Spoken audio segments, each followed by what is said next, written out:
Hello everybody, it's Dr. Rick dropping in on you. I hope everybody is doing good. It's a little wet here in the H, but nevertheless, still breathing, still in the fight, still pressing forward, so it's a good day. Look, I'm not going to take up much of your time, but I do want to talk to you about something. I dropped in and weighed in on this initially a couple of days ago, the senseless murder of Jordan Neely, and since then I have watched and observed how the media has put its spin on it. I have observed how different groups have responded to it, and I just want to double down on a couple of points. Something that I observed that really bothers me in this is there isn't the same sense of outrage that you would normally get behind that. And I'm not a race baiter. I'm not somebody that just runs around and talks about racism, even though I am probably one of the most versed in systemic racism there is, understanding the different ways that it is presented and hidden and executed. I'm just more about solutions, but at the same time, I think that there has to be something within us that loves us enough to be offended by certain things.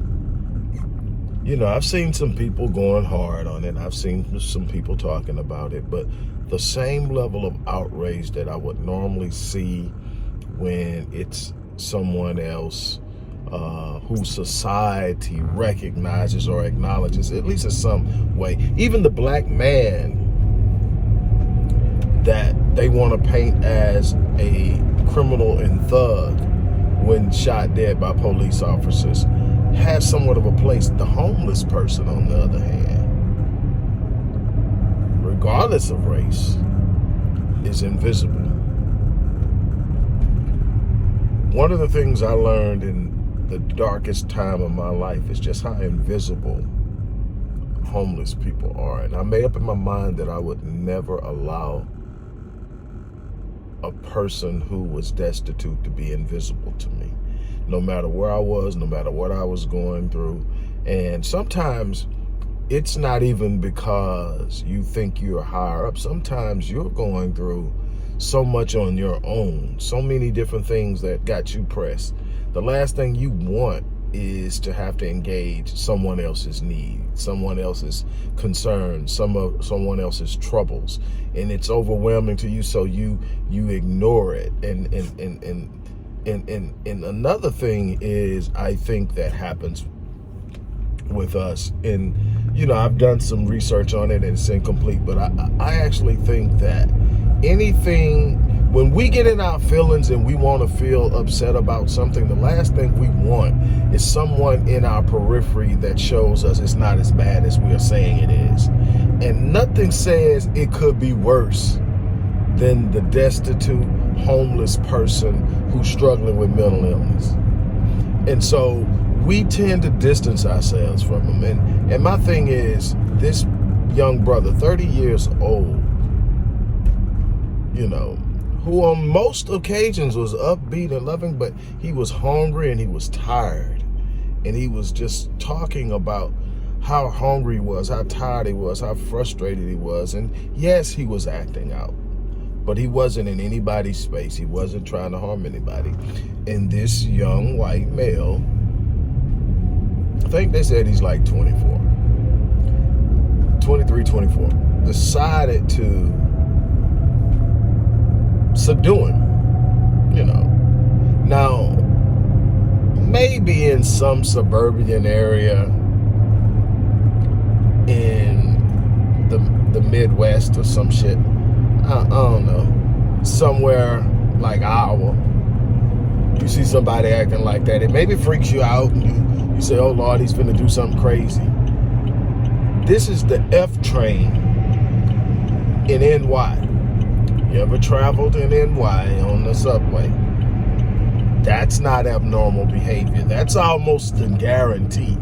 So what out of this homeless person's behavior justified choking them? Now, let's talk about the other BS. Now they're saying that they're going to take it before a grand jury this week to determine whether charges are going to be levied against this guy.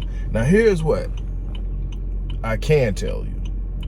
What he did was a crime. What the crime is, the court should decide, but the courts should decide, the system should decide based off of the facts, not on a DA that wants to play light with the evidence. What do I mean by that?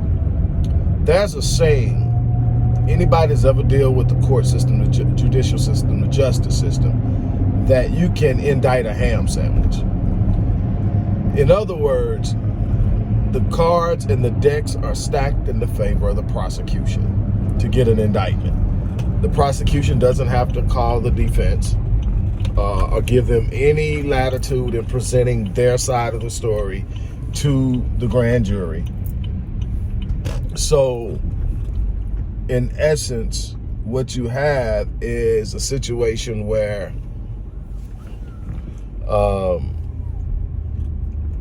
if I want to indict you, I can give enough evidence to show that at least there's a possibility that you did something that you shouldn't have done. Now, at what level is it murder? To me, it is. To me, I think that he intentionally killed him. And here's why, and then I'm gonna tell you what the other alternatives are. I think he intentionally killed him. First of all, his father was a high-ranking person in New York's law enforcement agency. So he understands the severity of chokeholds. He understands how they were outlawed, again, by the choking to death of a black man, Eric Gardner. And that they're not even allowed in law enforcement. Why? Because they're lethal. And here's the thing, anybody like a Marine who's been trained in hand-to-hand combat understands that if I put a sufficient chokehold on you, you will become unconscious in 30 seconds to 35 seconds. At that point, you're no longer a threat. So 30 to 35 seconds is sufficient to end the threat. Then you can tie him up and you can do whatever else you want to with him until you get law enforcement if you think he's really a threat, which he wasn't. Now, this guy has survived homeless and everything else on the streets of New York for years and ain't harmed nobody. But this time he's subdued. Well, you go from 35 seconds to end a threat to 15 minutes. That's the super definition of overkill. You have to know, if I've got a chokehold on this person for 45, do you know, first of all, do you realize the amount of energy that takes to put a person in a chokehold for 15 minutes? Do you know how determined you have to be to hold that hold? You know how aching and intense that is on your muscles? The energy, he literally choked this guy until he was completely fatigued and couldn't choke him anymore. To me, that's the definition of murder. His intent is on the determination and the length of time it took. You talk about 7 to 8 minutes with Derek Chauvin and with George Floyd, double that. And this is what this guy did in a chokehold. So that's the first thing. But let's go and say, you know, he's the white privileged kid of a decorated police officer, retired police officer, and we're gonna give him the soft punch. At the minimum, it's involuntary manslaughter. You engage the person and your actions led directly to that person's death. And this is by the determination of the medical examiner. So that means that it has been determined that this guy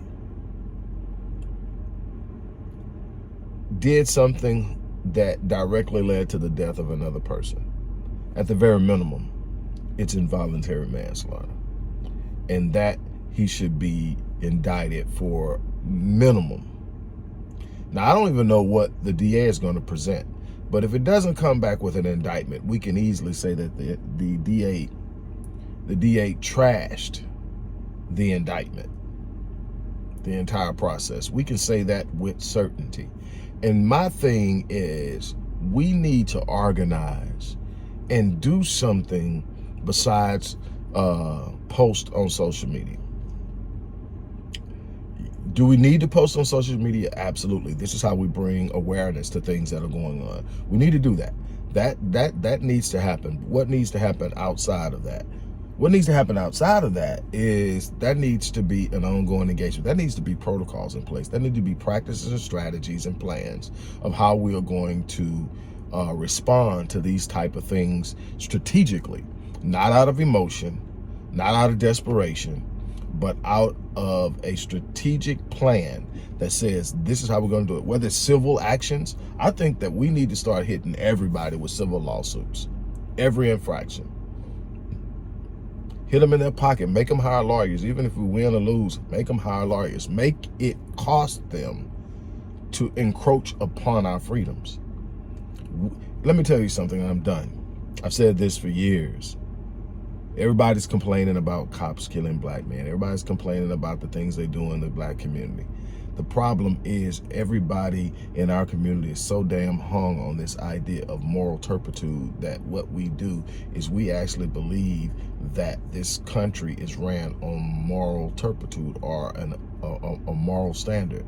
And what actually controls whether someone does something negative to you or not isn't their morals. Now, there are moral people. And the thing is, the people who are normally berated as not being moral are probably the most moral, and that's black people. But people are moral of all races. There are some moral people. The thing is, though, the vast majority of behavior where people don't violate you, people don't steal from you, people don't assault you, people don't do things that are harmful, is that there are consequences associated with it. If you want to stop a behavior, apply a negative consequence. If there are no negative consequences applied to negative behavior, we're going to consistently get the negative behavior. That's with your children. That's with any interaction. That's in relationships. That's at your job. Everybody should have a standard and understand that when I violate that standard, there's a consequence. I guarantee you a lot of what's happening would stop. We still got people walking the street that harmed our people years ago. Nobody has dealt with the guy that killed Tamir Rice. Nobody's dealt with the cop that shot Breonna Taylor. Nobody's dealt with this asshole George Zimmerman who killed Trayvon Martin. The cop that killed Oscar Grant, tap on the wrist. I can go on and on. Sandra Bland. I can go on and on of all these infractions. Nobody's held accountable because we want the system who actually backed and co-signed the behavior to apply the consequence. You're responsible for applying the consequence when someone violates you. And as a race, we must be prepared to apply the consequence. On that note, look, I'm out of here. I really appreciate your time. I'm about to chill, smoke a cigar, and unwind. You guys have a great day. I'm out.